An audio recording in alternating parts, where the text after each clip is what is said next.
Our episodes deal with serious and often distressing incidents.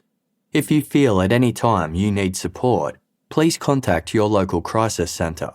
For suggested phone numbers for confidential support and for a more detailed list of content warnings, please see the show notes for this episode on your app or on our website.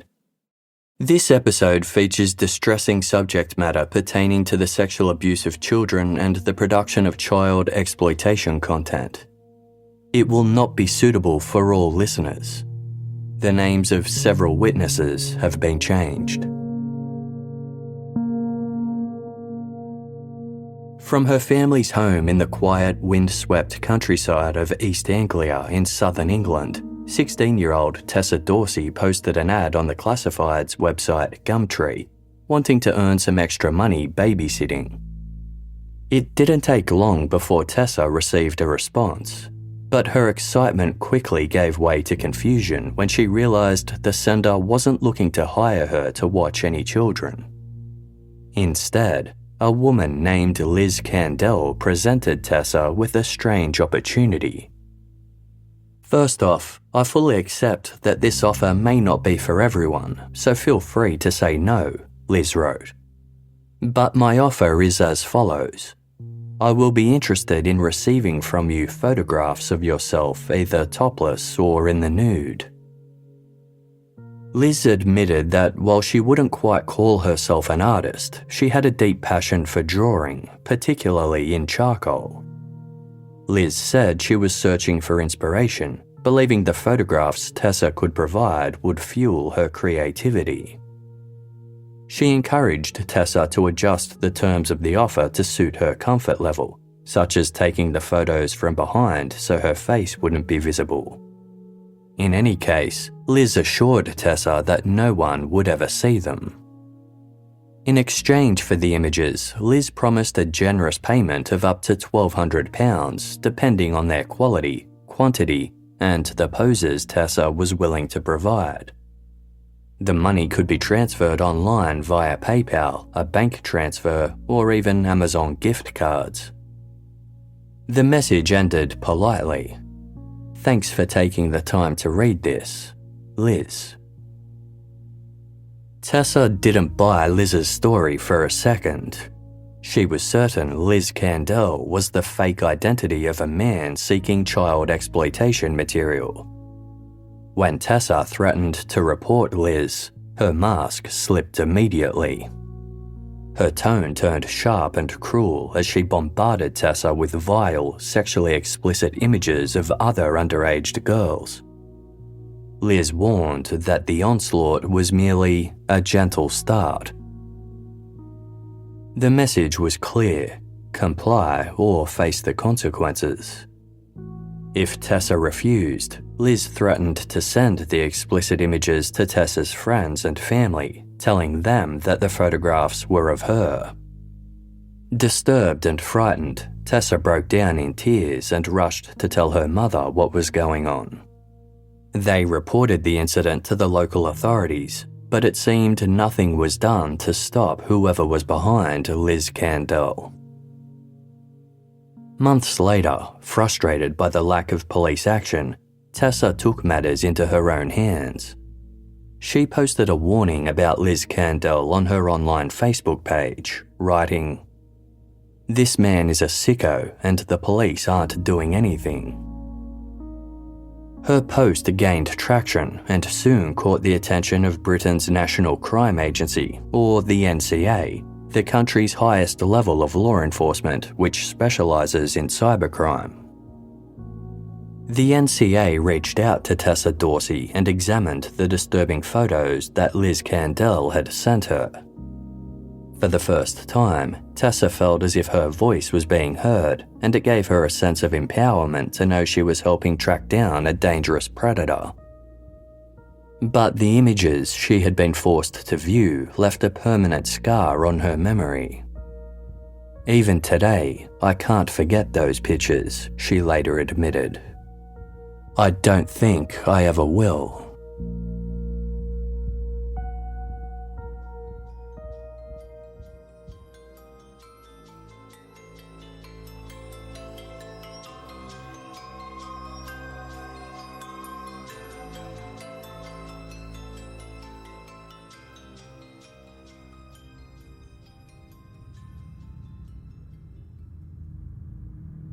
Tessa Dorsy's unsettling encounter with Liz Kandel was of great concern to the National Crime Agency.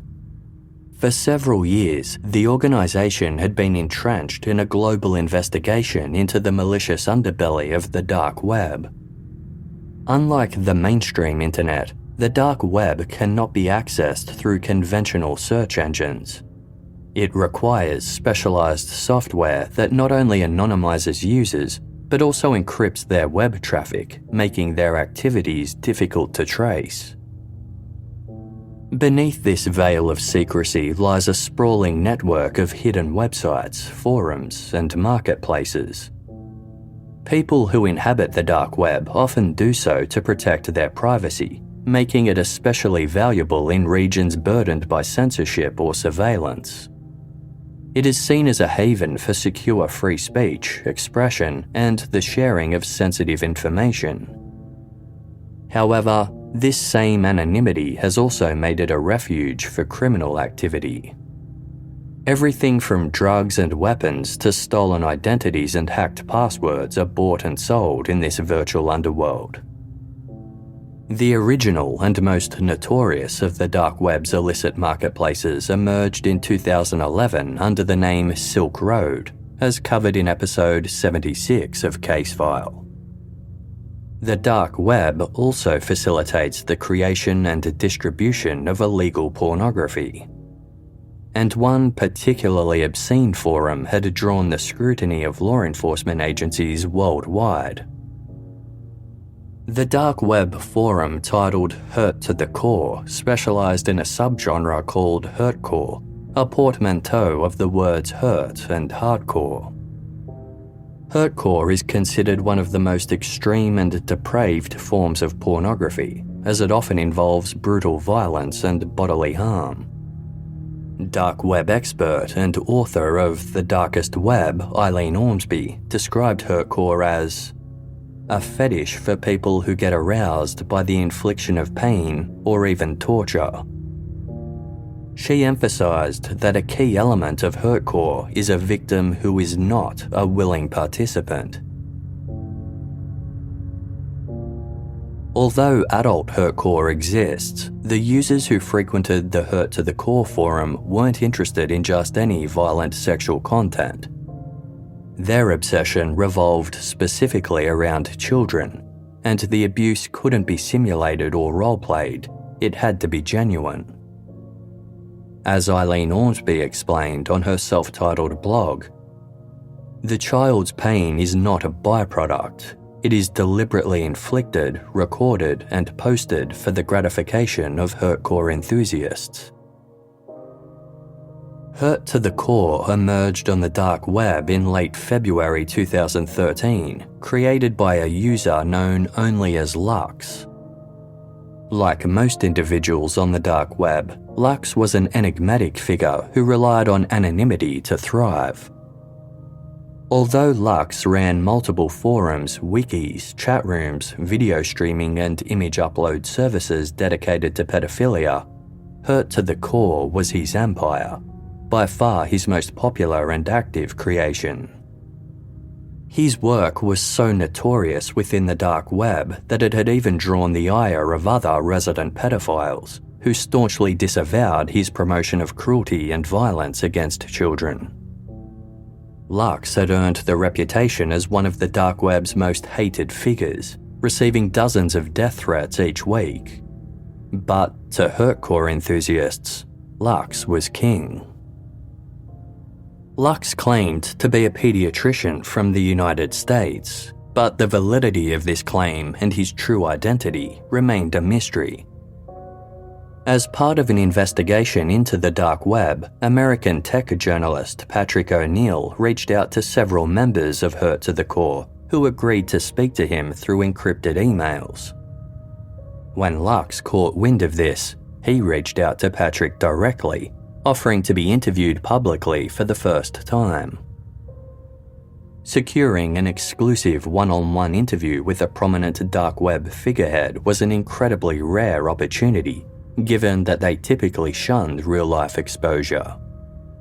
To Patrick, the allure of interacting with the mysterious and influential Lux was tempting, but the decision to do so wasn't easy. Lux was undoubtedly evil, and Patrick questioned whether he should give him a public platform at all. Patrick ultimately decided to accept Lux's offer, believing it was in the public's interest to do so. The interview was conducted over encrypted emails and then published in Kashmir magazine. Lux revealed to Patrick that he first entered the dark web in 2011, ironically, as part of a targeted campaign against online pedophiles led by the hacktivist group Anonymous. Titled Operation Darknet, the group aimed to fight for the defenseless, believing that no one was more defenseless than a child who was being exploited. Their goal was to shut down several prominent child exploitation sites operating on the dark web and expose its users to police. Lux first learned about Operation Darknet on 4chan, a website he frequented where anonymous members often coordinated their activities. Despite spending countless hours at his computer, Lux had never ventured onto the dark web and knew nothing about the illicit sites Anonymous was targeting. A mix of morbid curiosity and a desire to join the noble cause drew him in. He downloaded the necessary software and logged into the dark web for the first time. Operation Darknet was a decisive battle fought from behind computer screens around the world. Whenever Anonymous succeeded in taking down a child exploitation site, its owner would inevitably restore it. One site owner sent Anonymous a defiant message that read, "It is our God-given right that we can choose to have our sexual preferences for youth. It is the same for any other porn community. It is not what we choose to become, it is who we are. You do not have the right to censor us." Anonymous stated firmly in response, quote, "Child pornography is not free speech." Within a month, Operation Darknet had successfully taken down 40 child exploitation sites. Through carefully orchestrated infiltration, Anonymous had also managed to uncover the potential real-life identities of several of the site's users. Their effort drew both praise and criticism from the public. While many applauded the dismantling of pedophile sanctuaries, others argued that taking down illegal websites should be the work of law enforcement, not vigilantes. Critics also pointed out that the attacks might have jeopardized ongoing police investigations or compromised crucial evidence needed for prosecution. In the end, Anonymous's success was short-lived. The authorities couldn't act on the intelligence gathered by the group as it had been obtained illegally. Moreover, most of the shutdowns proved only temporary. While one major site eventually closed for good, the rest had merely gone dark, which meant they ceased activity where they were being monitored and shifted to private communication channels. Worse still, the widespread publicity of Operation Darknet triggered a surge in activity and membership within the dark web's pedophile communities. Before long, the sites were back up and running in even greater numbers. Exposure to the dark web changed Lux fundamentally. He admitted to Patrick O'Neill that it had awakened and normalised latent pedophilic urges he'd harboured since his teenage years. The communities he witnessed there were surprisingly supportive, offering him a sense of belonging that eased his depressive feelings and helped him form connections he struggled to build in the real world. To Lux, it was, quote, like a home in there. When Lux told other users that he was an American pediatrician who sexually abused children, his status within the community skyrocketed. He also gained respect as an enabler, teaching others how to procure victims, create content, and cover their tracks. He provided tech security tips to avoid real-world detection and explained how to strip identifying metadata from photos and videos. Lux also encouraged others to abuse children, tutoring one user who worked in short-term accommodation for intellectually disabled children to assault a girl in his care. He advised another on how to abduct, rape, and kill a 5-year-old girl, while also offering guidance on how to dispose of bodies. As Lux grew in popularity, he began creating illicit sites of his own and built what he came to refer to as his pedo empire. In time, he noticed a glaring gap in the market. The groups he participated in had either banned hurtcore outright or tolerated it to a limited extent, but didn't advertise it as a feature of their site. Seeking, quote, complete freedom, Lux set up the one and only forum dedicated to the repudiated subgenre. A pre-registration message on the site claimed that Hurt to the Core was censorship-free and dedicated to open discussion. If you do not agree with that or are easily offended, it warned, then this is not the place for you. Under Lux's leadership, Hurt to the Core grew into one of the largest distributors of child exploitation material and hurtcore content in the world. The site relished in its depravity, with users posting videos and images depicting rape, murder, and the sexual abuse of animals and corpses. Lux told Patrick O'Neill that the forum was averaging 326 new accounts and around 160 posts daily. The thousands of members from around the world commissioned each other for new content tailored to their specific tastes. According to Lux, around 15,000 videos were downloaded from the forum each day. His separate, quote, pedo wiki website, which contained nearly 600 articles about pedophilia, had reportedly garnered millions of hits, though Patrick had no way of verifying any of Lux's claims. At the helm of Hurt to the Core were 16 elite members of an exclusive VIP section called the Producers Lounge. In order to join, prospective members had to provide a defined amount of original video content.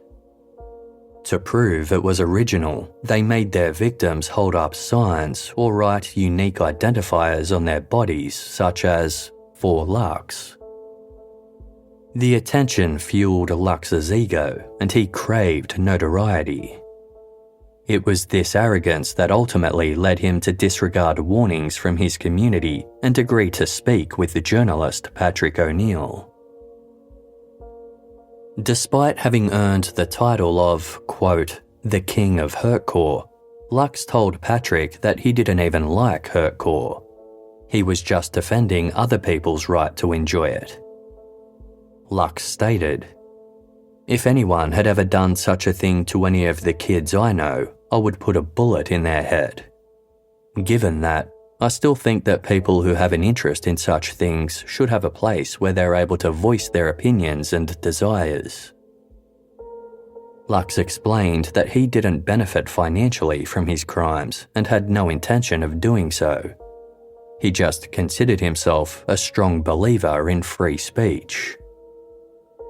But, as Patrick O'Neill pointed out, he has markedly less concern for the freedom of the actual children being exploited.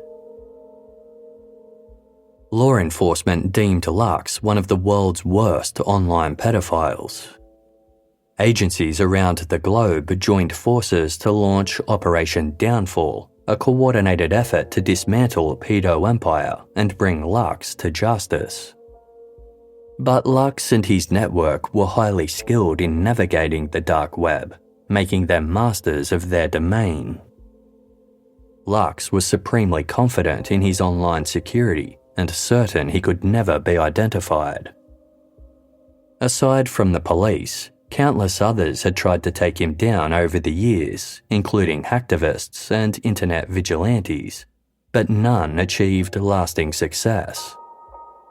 Whenever one of his sites was taken down, Lux would promptly restore it or create another in its likeness. In 2013, 6 months into Hurt to the Core's creation and as part of Operation Downfall, the USA's Federal Bureau of Investigation seized the servers of Freedom Hosting, the world's largest dark web hosting provider. This was a significant blow to Lux's empire as it took down many of his sites. Undeterred, he resurfaced, this time hosting his own private web server, eliminating the reliance on third-party services and giving him complete control over his pedo empire.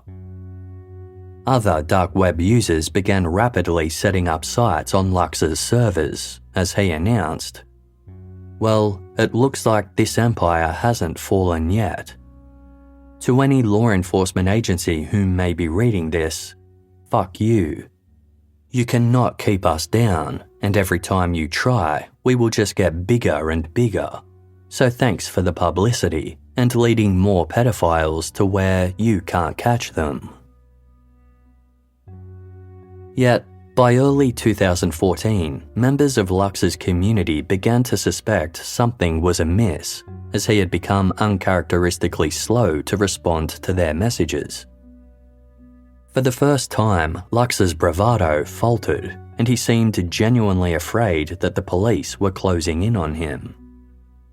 When a member of Hurt to the Core once mused about the possibility of Lux being exposed, he confidently assured them that he would go down in a blaze of glory. That so-called blaze of glory began when Lux reached out to the FBI through a cyber tip hotline. "My name is Lux," his email began, "and not only do I run the largest online suite of child pornography websites, but I also have knowledge about its users and their identities, unrivaled by anyone out there. On top of that, I also have complete control over the large group of proven producers on any site. I am sure that access to this, let alone everything else I am offering you, is merit for the conditions I will outline below." In exchange for relinquishing full control of his empire, including his Lux persona, Lux demanded $50,000 in digital currency and immunity across all jurisdictions. When this attempt failed, Lux pivoted dramatically, claiming he was motivated by a desire to dismantle his own pedophile network to protect the victims they had harmed. He wrote to the FBI, "It is clear you are not taking my offer seriously. It is not a game. These are real lives you are bargaining on. I will get rid of these people because no one else will. As you do not want to be part of the solution, I bid you farewell." In June 2014, having failed to convince the authorities to meet his demands, Lux abruptly shut down all of his sites and announced his immediate retirement from the dark web. He told journalist Patrick O'Neill that the decision was prompted by personal issues brought to his attention by close friends. "As always, all empires eventually fall," Lux stated. "And today is the day that the pedo empire falls. After years of running child pornography hidden services, today is the day that I walk away. I don't like long, awkward farewells, so goodbye." Within 2 months, he was back on the dark web, confiding to a close friend that while he had killed off Lux, he had been reborn under the username Buddha and was already working on a new website.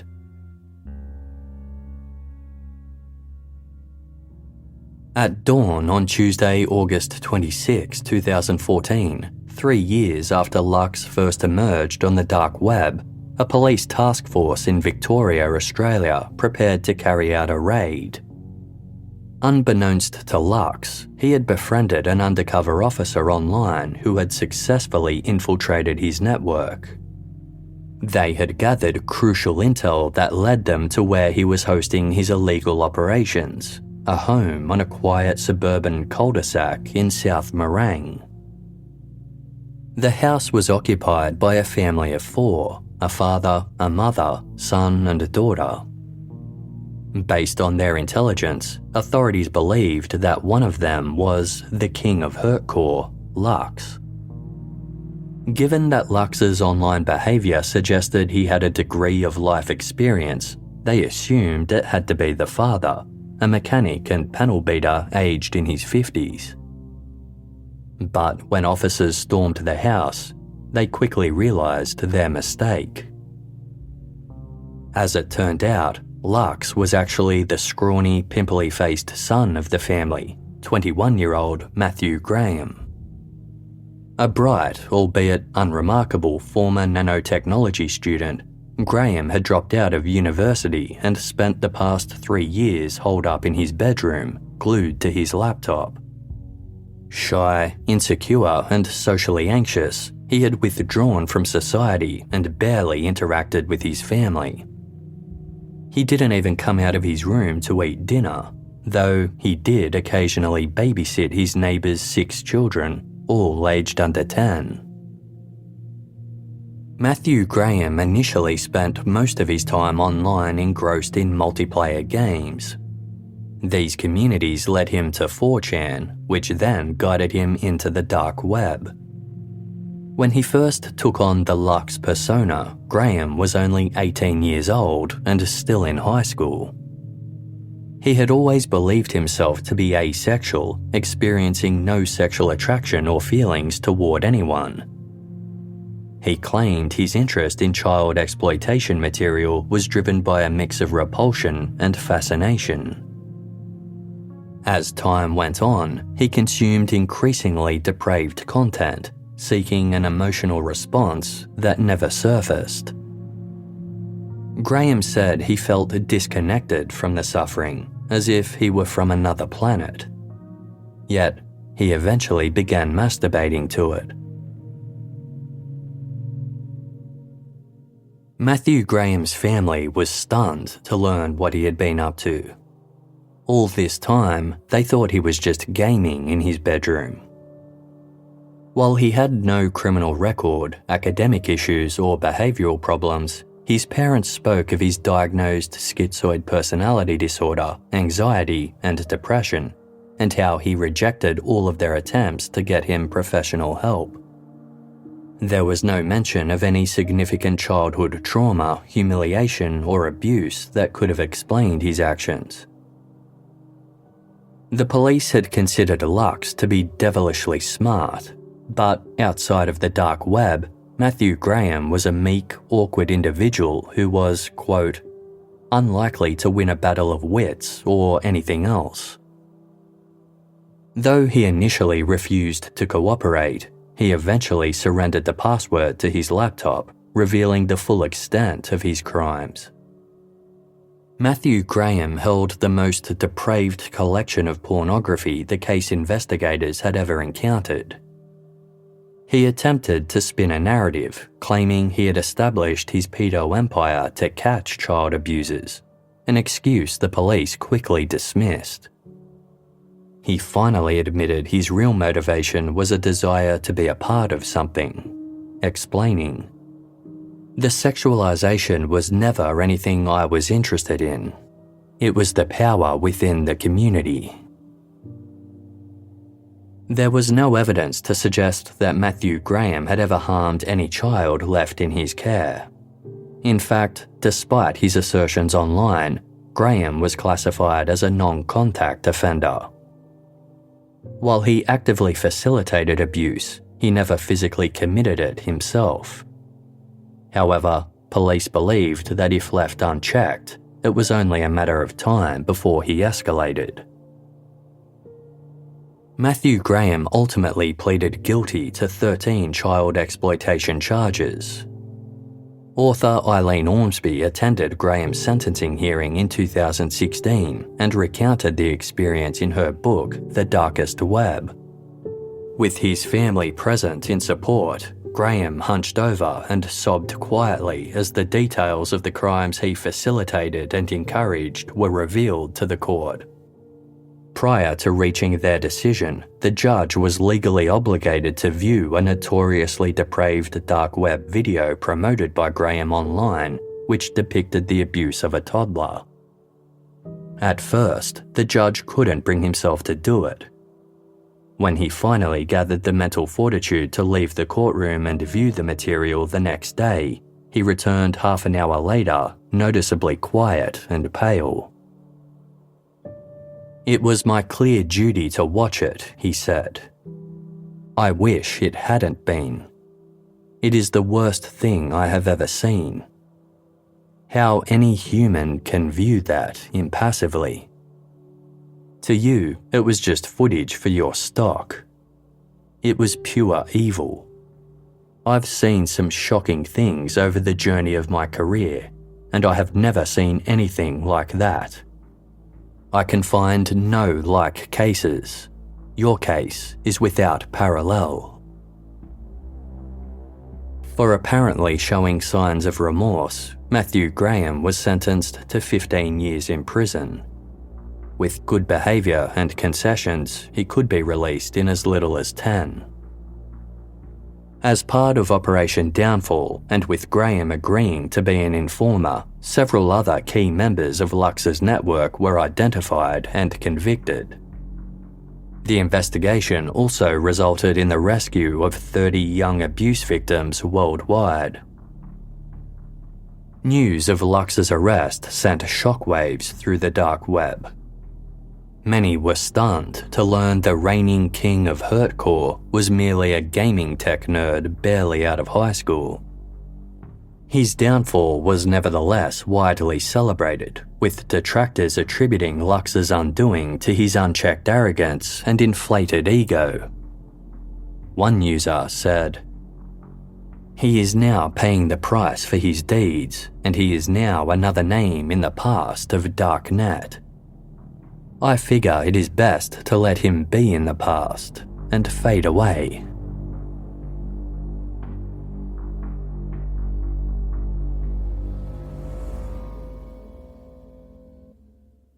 Casefile will be back shortly. Thank you for supporting us by listening to this episode's sponsors. Thank you for listening to this episode's ads.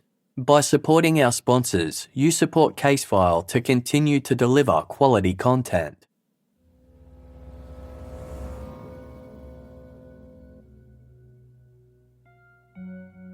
Following Matthew Graham's momentous capture, his pedo empire had effectively crumbled. However, replacement sites quickly emerged to fill the void. One was a forum titled Scream Bitch, which marked an escalation of the depravity previously featured on Hurt to the Core.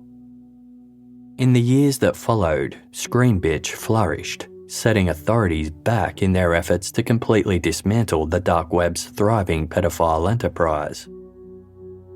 An avid poster to Scream Bitch was a user known as 666devil. He had earned a notable reputation on the dark web for his unique brand of original child exploitation material.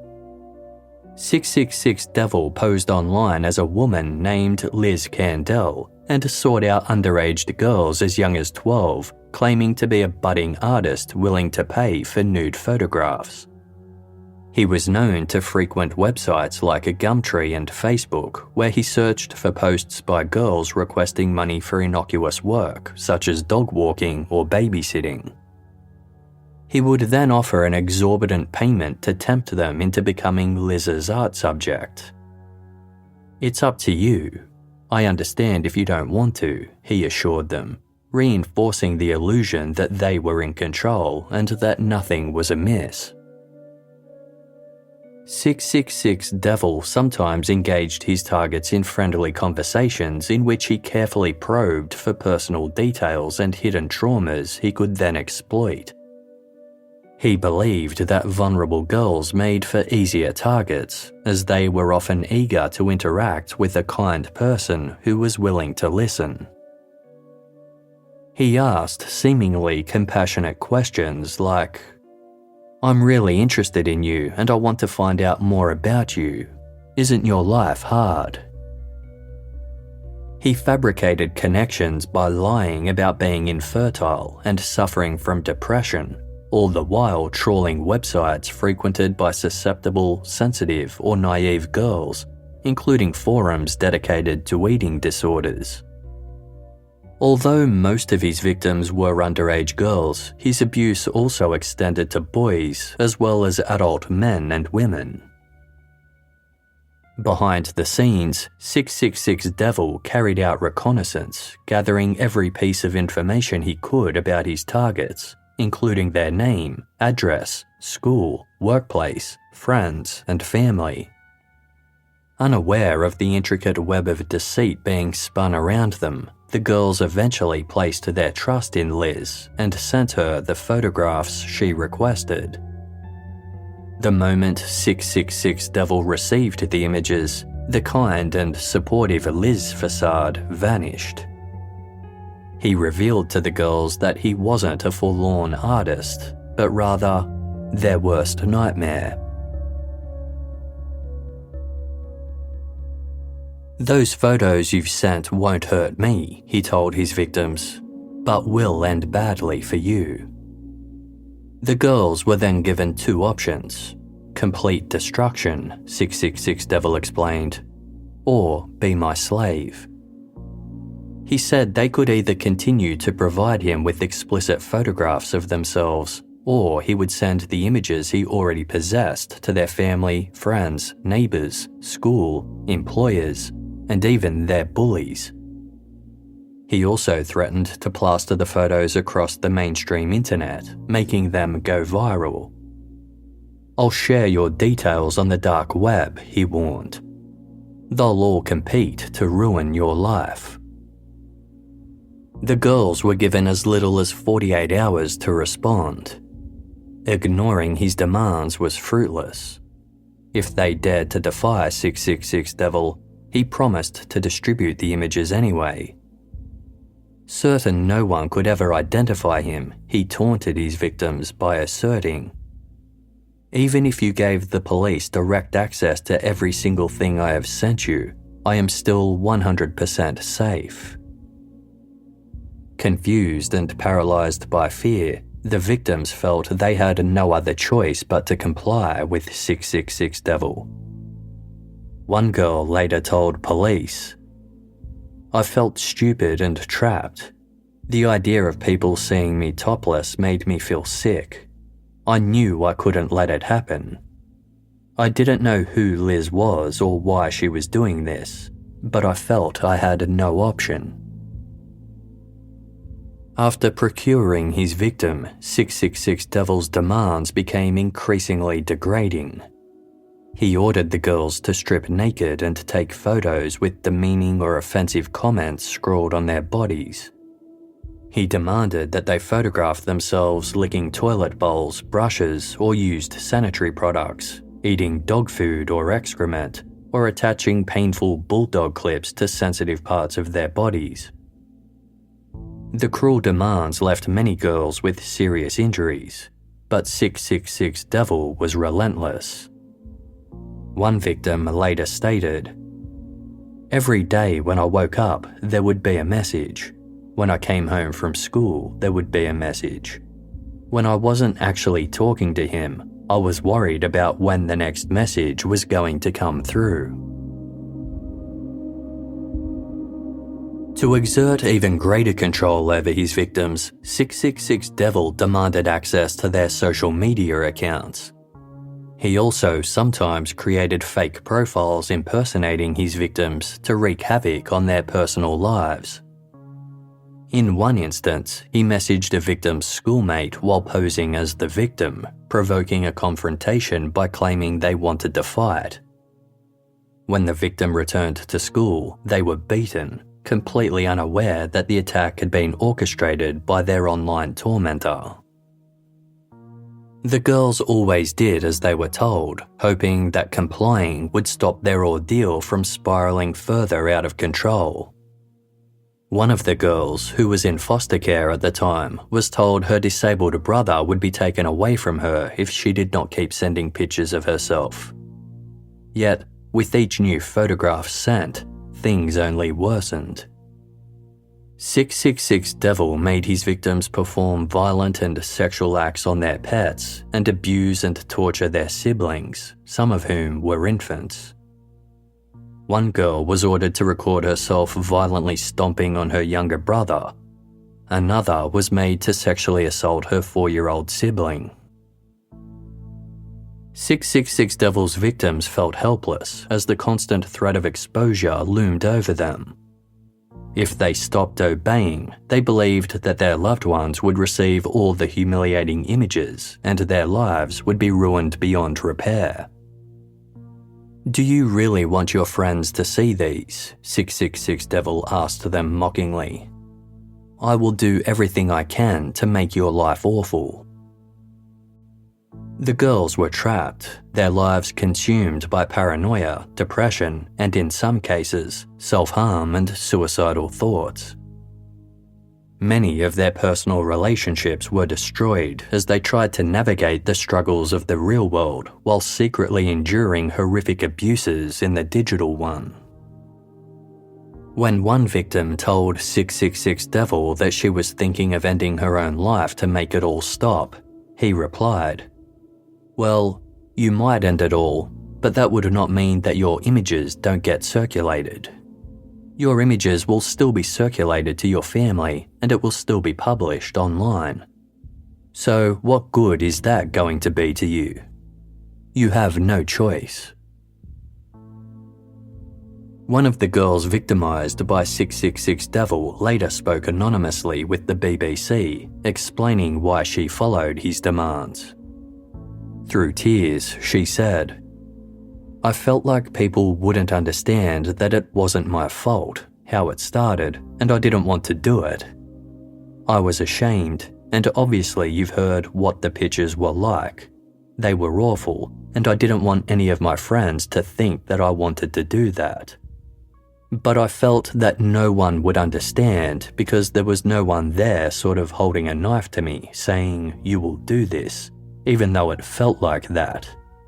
So I didn't tell anyone." 666 Devil shared the images of his victims with other pedophiles on the dark web through forums like Hurt to the Core and Scream Bitch, even offering advice on how they could replicate his con. "I love blackmail," he told them, "especially forcing someone to do things they don't want to for amusement." He made no financial gain, acting solely for the sheer thrill and clout of sharing his material. This also meant there was no money or digital currency trail for authorities to follow. Nevertheless, the FBI had been working diligently to identify 666 Devil since he first appeared on the dark web in 2009. Over the coming years, they carefully examined the graphic content he shared online in hopes of uncovering clues to his identity and the true scope of his offending. The material they were forced to review was some of the darkest, most depraved content they had ever encountered. The emotional toll was immense, but the evidence only strengthened their resolve to capture 666 Devil and protect his victims. By 2013, 666 Devil's behaviour on Scream Bitch was raising serious alarm bells. He posted an image on the forum of a young pyjama-clad girl between the ages of 5 and 7. She was holding a sign that read, "I Heart SB," the initials of Scream Bitch, along with a date just a few days away. According to 666 Devil, the girl was his daughter, whom he admitted to abusing regularly. Among his disturbing claims, he asserted that he kept her in a cage and fed her dog food. The revelation that 666 Devil had unlimited access to a child earned him celebrity status among the other pedophiles. However, the point of his post was to advertise what he called Hell Week, 7 days of intense abuse he intended to carry out against his daughter as dictated by the Scream Bitch community. He asked his like-minded followers, "What do you want me to do to her?"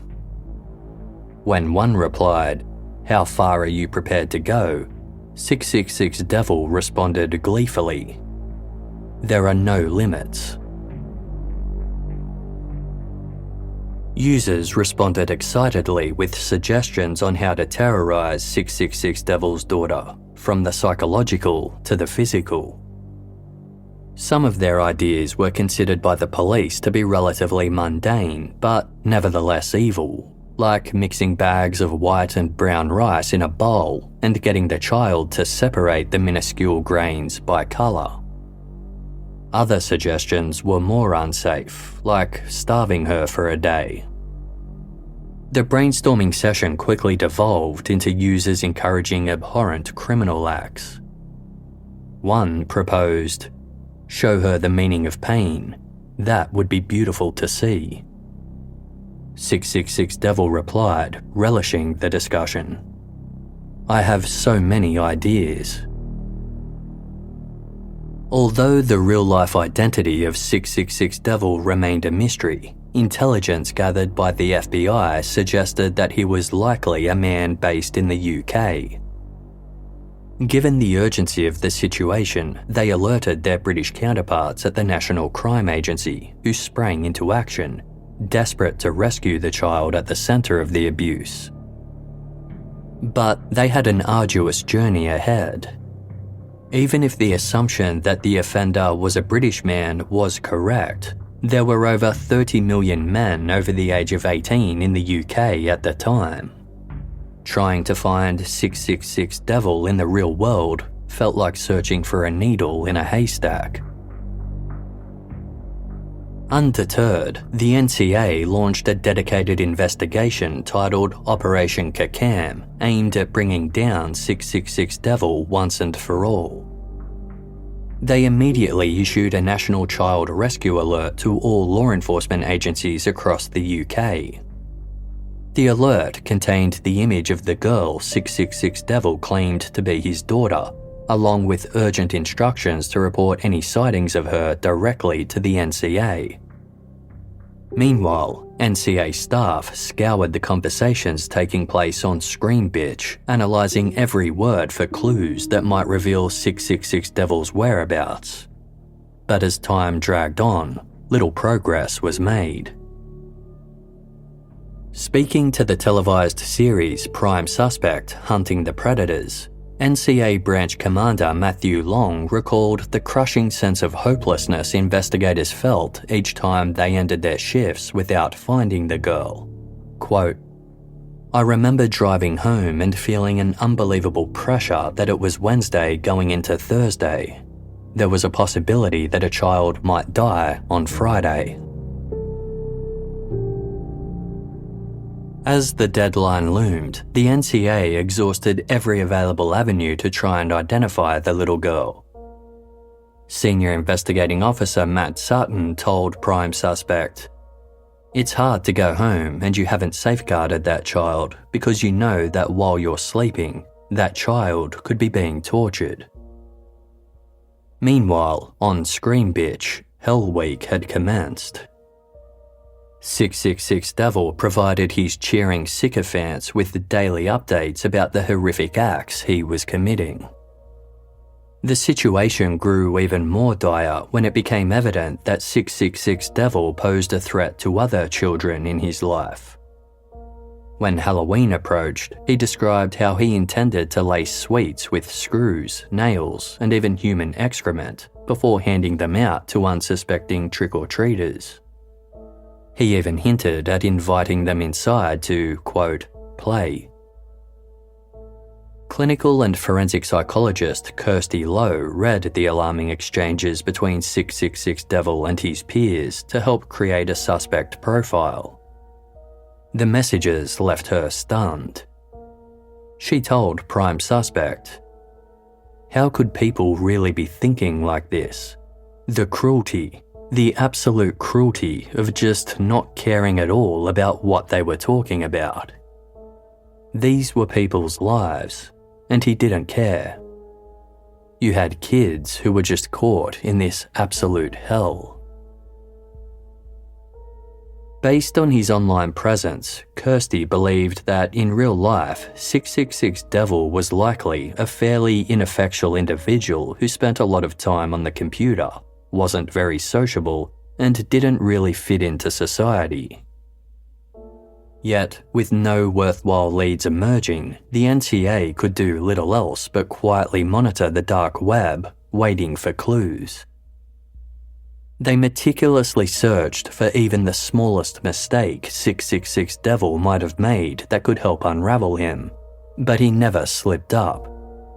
His discipline was extreme, his awareness hyper-focused on avoiding doing anything online that might leave a trail.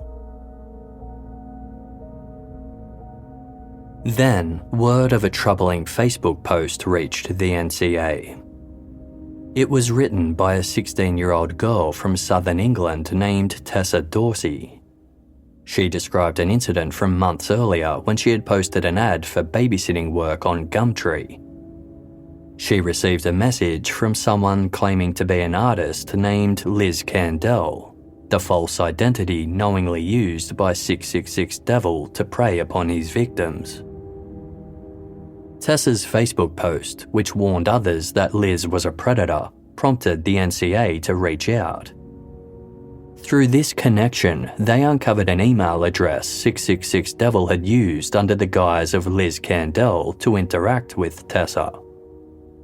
It was a safe mail account, a highly secure platform designed to protect users' identities. It did so by masking their IP addresses, the unique identifiers assigned by internet service providers to pinpoint a device's network location in the real world.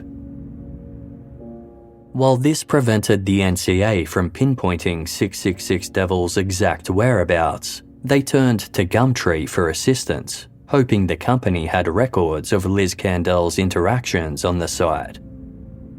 The Liz Candell SafeMail account was traced to what initially appeared to be an innocuous interaction with another Gumtree user based in the UK. They had posted an ad seeking a particular type of doll for their daughter. Posing as Liz, 666 Devil responded to the ad, claiming to have the exact doll and offering to give it away for free, on one condition. The message read, "Can I just ask one thing? I want to be 100% sure the doll really is going to the little girl rather than a sneaky adult collector. And I also want to be able to show my friend who gave it to me that it is appreciated. Could you take a picture of your daughter holding a sign which says, 'I heart SB'? Hopefully that makes sense. Is that okay? Liz." As it turned out, the photograph 666 Devil had been parading around the dark web as his daughter was, in reality, an innocent image sent to him by an unsuspecting mother from Gumtree. She had interacted with Liz Candell and, believing the exchange to be genuine, had provided the photo as requested. Within half an hour, 666 Devil had posted the image on the dark web, claiming it was of his daughter. In truth, the entire narrative he had woven on Scream Bitch about abusing his daughter and his ominous Hell Week plans was nothing more than a grotesque fabrication. The discovery came as a major relief to investigators, but they were determined to find the girl to ensure she was safe. The NCA obtained the residential address of the woman seeking the doll, and an agent accompanied by a social worker proceeded to visit her home. When they knocked on the door and identified themselves, the woman immediately said, "I know why you're here, and I want you to come in." Inside, the investigator and social worker found the little girl from the photograph and confirmed she was unharmed and had no real-world connection to 666 Devil. The child was sent upstairs while her mother was interviewed, visibly devastated by what had occurred. She recounted her online encounter with Liz Candell. After their initial exchange, Liz had privately messaged her asking for more pictures of her daughter. That was when her suspicion grew, prompting her to report Liz to Gumtree. The realization that an online predator had coerced a photo of her daughter left the woman deeply shaken and physically ill. She was too distraught to work and couldn't bear to let her daughter out of her sight. "I feel as if I failed my daughter massively by being too trusting," she later said. "It's my job as her mum to protect her, and I put her in danger. That will never go away. I have to live with that guilt and struggle with it for the rest of my life." While the NCA had successfully identified and safeguarded the girl, they were still no closer to finding 666 Devil. As their investigation deepened, countless reports surfaced describing harrowing encounters that perfectly matched his MO. He used many different accounts, usernames, and email addresses to avoid detection. Sometimes, instead of Liz Candell, he posed as women named Jess or Shona, but the pattern of manipulation and abuse remained consistent. The path forward proved to be more daunting than investigators could have imagined. NCA Branch Commander Matthew Long told Prime Suspect, "The more we investigated, the more we found. What started to unravel in front of me very quickly was a volume of children who had been abused which was bordering on unprecedented. We realised how determined, how dangerous, and how the offenders were prepared to go to any lengths to exploit children." The impact 666 Devil had was crushing. The abuse one victim was subjected to resulted in her developing a cult-like following on the dark web. The frenzied interest fueled 666 Devil's cruelty, driving the victim into a severe mental health crisis that left her hospitalised after a suicide attempt. She informed 666 Devil, hoping for mercy. Instead, he callously updated her online fanbase. "Thinking of just betraying her as harshly as I can to see how much I can mentally fuck her up.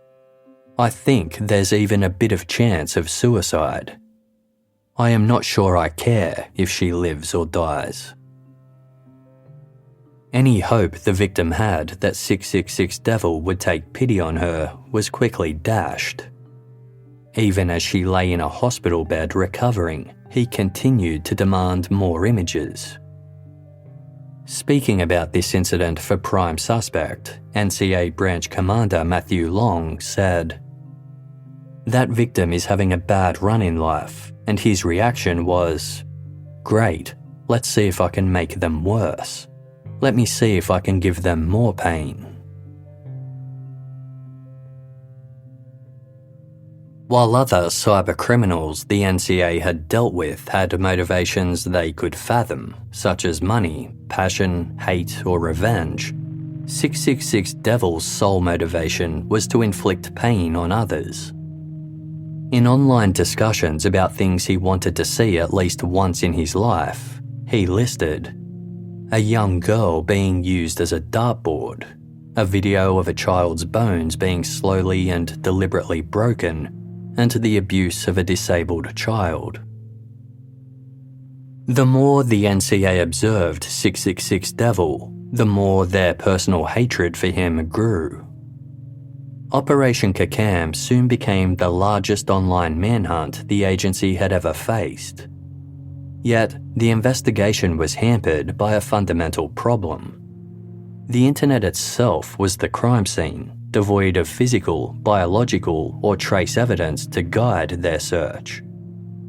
The dark web's vast international scale made mapping the web of destruction immensely demanding in terms of time and resources. With many traditional investigative techniques rendered useless, the police were forced to develop more creative and sophisticated methods to uncover critical information. They employed language analysis and behavioural science to gain deeper insight into 666 Devil's personality. Undercover officers infiltrated Scream Bitch posing as pedophiles to interact with him directly. Digital experts worked tirelessly to penetrate the site's multiple layers of heavy encryption. All the while, investigators continuously sharpened their IT skills, striving to get one step ahead of him. An NCA officer likened the investigation to a maddening game of chess. Far from discouraged, the NCA expanded its reach and effectiveness by partnering with the US Department of Homeland Security, the Australian Federal Police, Europol, and other international agencies. Meanwhile, more victims came forward and were being identified, including one who had been under 666 Devil's influence for over a year. A specialised support team was established to help them all. For many, it was the first time they had openly discussed the abuse they endured. Though it was painful, it allowed them to reclaim their power, break free from their tormentors' control, and finally cease contact. The victims also provided the NCA access to their online accounts and digital devices, enabling investigators to gather more intelligence by communicating with 666 Devil under the guise of one of his victims. Despite these efforts, 666 Devil remained at large, hiding in plain sight. His ability to outsmart authorities and evade capture only fueled his arrogance. He continued preying on new victims, gloating online. I am completely untraceable.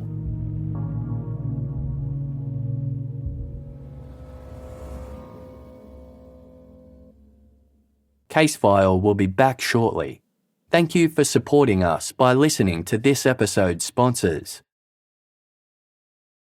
Thank you for listening to this episode's ads. By supporting our sponsors, you support Casefile to continue to deliver quality content.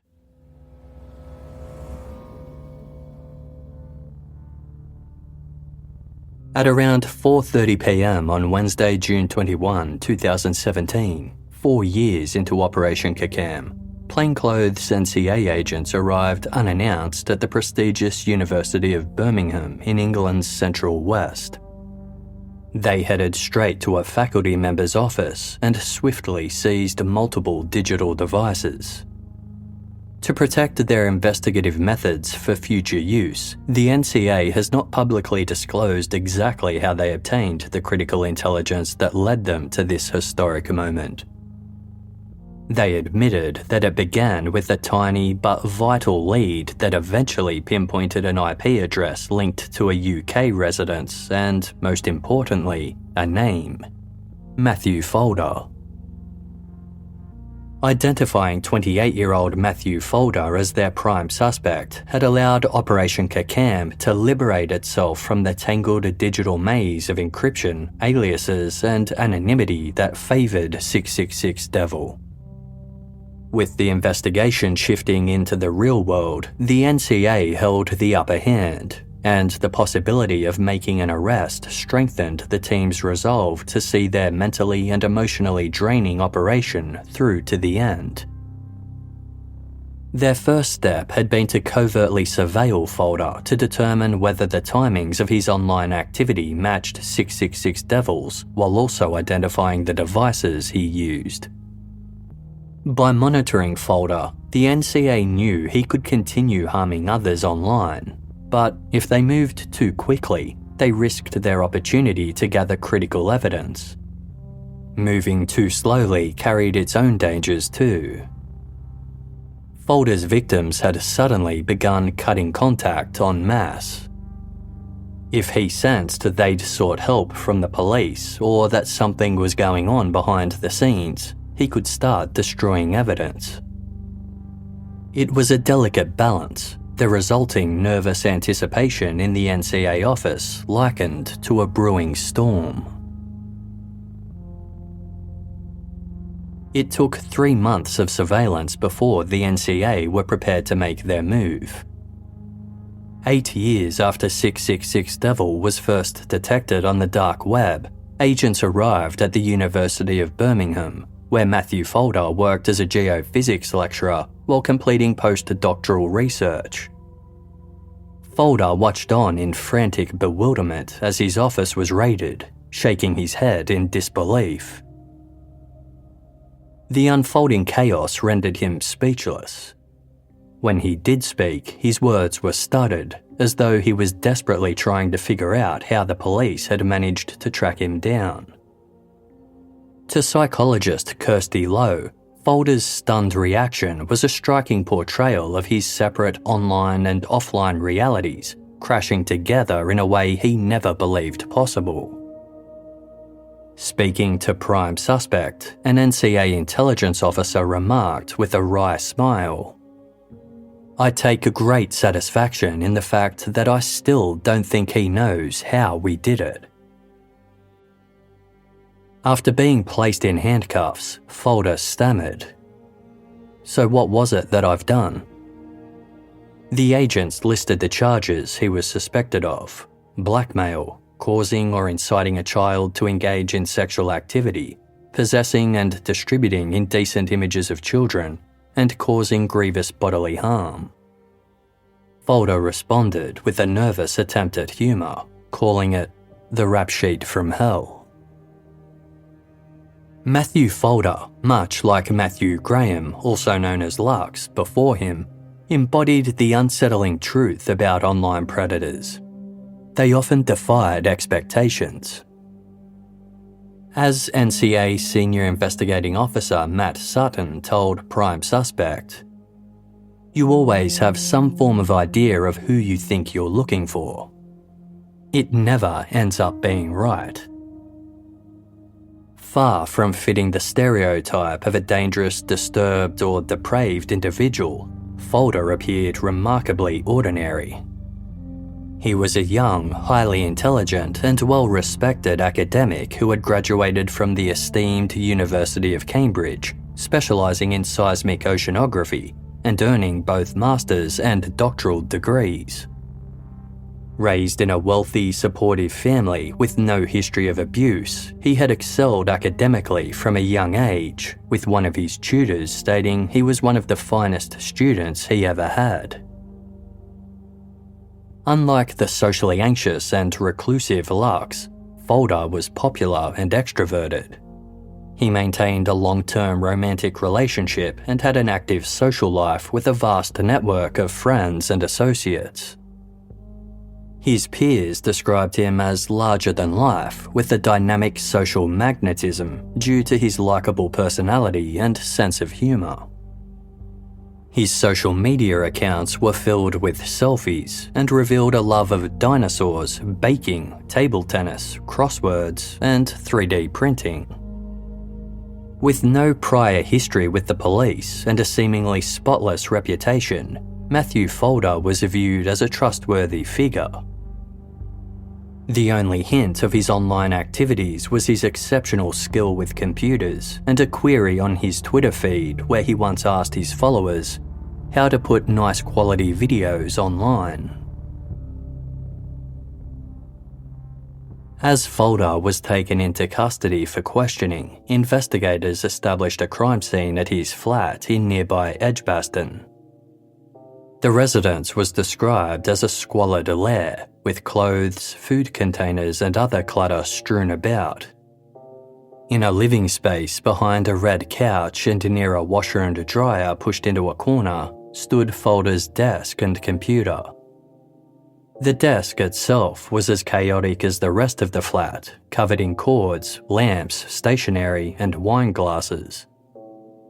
The computer was on, displaying the desktop screen. Forensic examination of the device uncovered Matthew Folder's disturbing dark web haul of nearly 14,000 indecent images and 1,251 videos of children and other victims from around the world. Among the collection was a video depicting the sexual assault of a newborn baby, as well as a so-called pedophile manual that provided instructions on how to carry out child sexual abuse and not be detected by police. Hidden underneath the mattress on Folder's bed, police found a worn 12-year-old laptop with its battery removed. A small square of paper had been taped over the webcam above the screen. The device had been heavily encrypted, preventing easy access. It took time, but experts eventually broke in and found the evidence they were after. On the laptop, Folder had meticulously catalogued all of his blackmail victims. The overwhelming collection of material provided a complete picture of the seriousness and scale of his offences. Even more shocking, the laptop revealed a history of crimes Folder had committed that police were unaware of. 666 Devil was a virtual predator who targeted unknown victims in a hands-off manner, driven by inflicting pain and suffering. But the truth about Matthew Folder was even more sinister. Footage uncovered on his laptop revealed that he had installed hidden cameras to film unsuspecting women he knew in real life as they changed clothes or showered. These crimes dated back to 2007, when he secretly recorded other students in a bathroom while studying at Cambridge University. In total, these violations occurred at 8 different locations and involved 13 victims. Before Folder's arrest, police had evidence to support 30 to 40 charges. But after the seizure of his devices, that number more than quadrupled. In the UK, police have just 24 hours to present the alleged crime to the suspect, obtain their account, and consult with the Crown Prosecution Service to lay official charges. If the deadline is reached before any charges are laid, the suspect is free to go. After being granted his right to consult with a solicitor, Matthew Folder was led into an interview room. With the 24-hour countdown underway, NCA lead interviewing officer Jane Lawrenson began questioning Folder. Although she had seen pictures of Folder beforehand, seeing him face-to-face highlighted just how normal he seemed. To Officer Lawrenson, Folder looked like a regular person you would walk past on the street without taking a second to glance at. But in the interview room, Folder was notably tense. He sat with his arms crossed tightly across his chest and eyes fixed straight ahead. He answered every question with a deadpanned, no-comment response, refusing to elaborate on any of his alleged offences. When Officer Lawrenson listed the evidence uncovered on Folder's devices, she asked him, "What else is there, Matthew? This is your opportunity to tell us now. Are we going to find anything else that you've made people do or that you're in possession of?" Folder continued to repeat no comment over and over. When Officer Lawrenson went to leave the interview room for a break, Folder did something that no other suspect had ever done before. He apologised for not answering her questions, acknowledging it must be tough for her. At this stage, the police went to court to get an extension on their 24-hour deadline, while Folder waited in the back of a police car with Officer Lawrenson. She asked him how he was doing. Folder raised his hand as if holding something small and round, and replied, "Imagine a green juicy apple that looks lovely, but inside it is a worm." At Folder's next police interview, he appeared smug as his solicitor delivered a prepared statement. He was willing to admit to operating a dark web account under the username EvilMind4. Although this wasn't the 666 Devil account central to the case, it was a crucial revelation.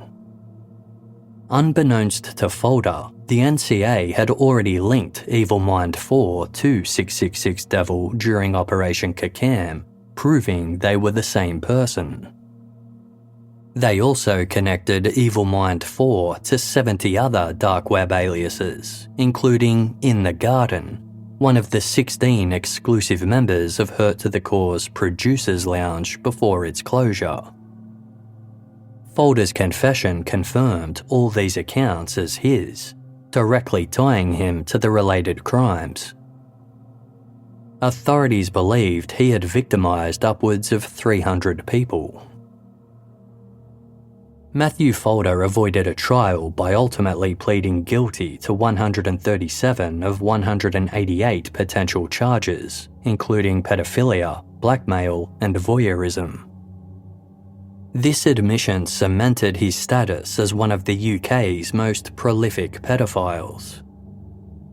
It took 35 minutes to read out all the charges against him during his sentencing hearing in October 2017. In a UK first, the court acknowledged the impact of online offending by allowing several of Folder's victim impact statements to be read aloud.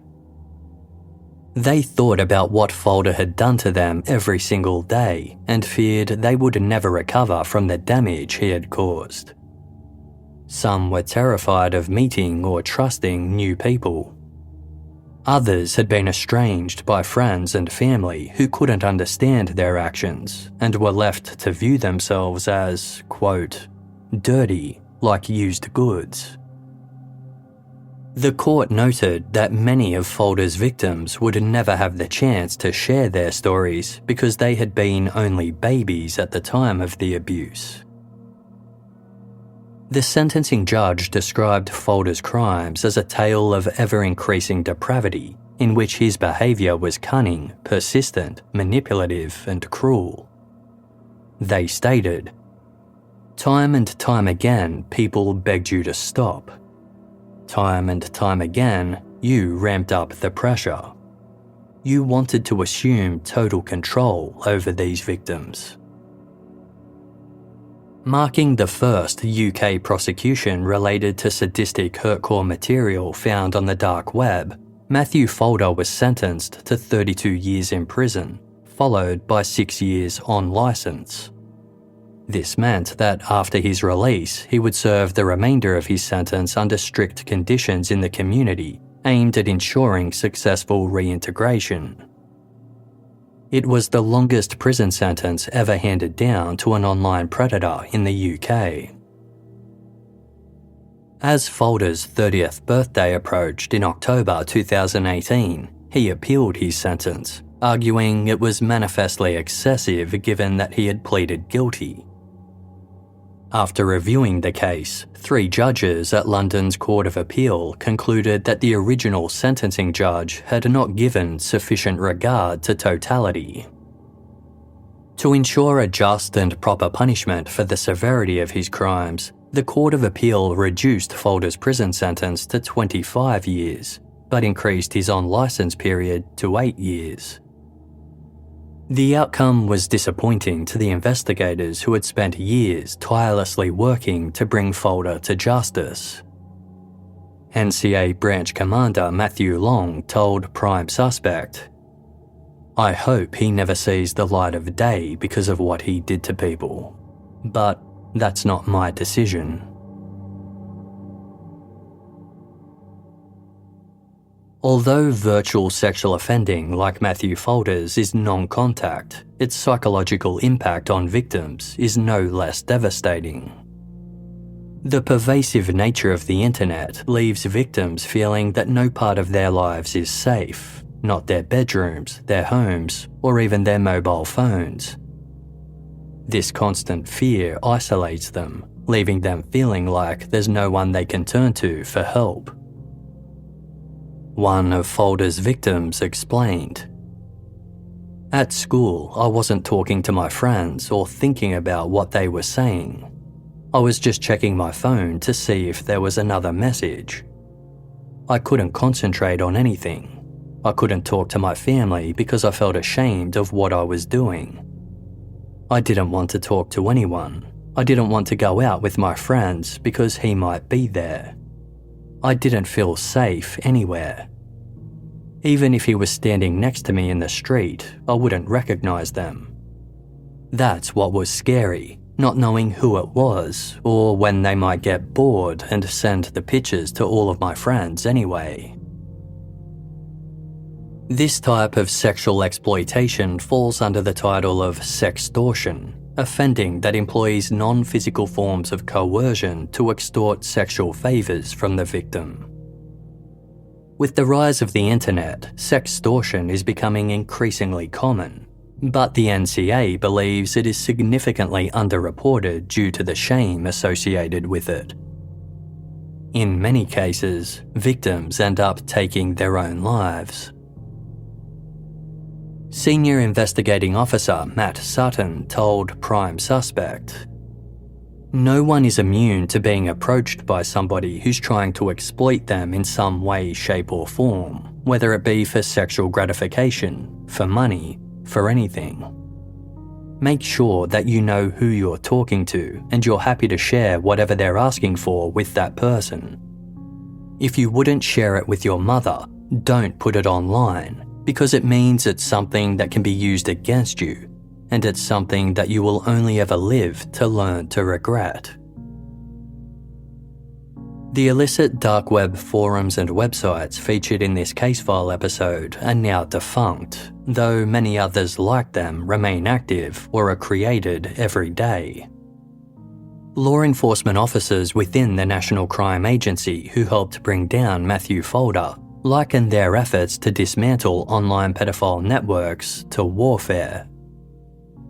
Both sides are constantly developing new tactics, each striving to gain the upper hand. Despite the seemingly endless battle, the NCA and their allies worldwide refuse to surrender. In the words of NCA Branch Commander Matthew Long, "For us, this has been a relentless pursuit to catch Dr. Matthew Folder. But what saddened me is his relentless pursuit of the victims. He would stop at nothing to exploit them, to make them feel sad, humiliated, or unhappy, and he didn't really care in any way, shape, or form how that manifested. Ultimately, that has devastated some people's lives, and I am very proud of our team and also those victims being able to stand up and stop him." Matthew Folder will be eligible for release in 2043 at the age of 50. In her interview with Prime Suspect, NCA lead interviewing officer Jane Lawrenson reflected on his potential for rehabilitation. "Matthew Folder, will we see him again?" she asked herself. After a moment of quiet contemplation, she admitted, "I don't know. To see what he's seen and done what he's done, how can you change so dramatically? I don't know. I don't know."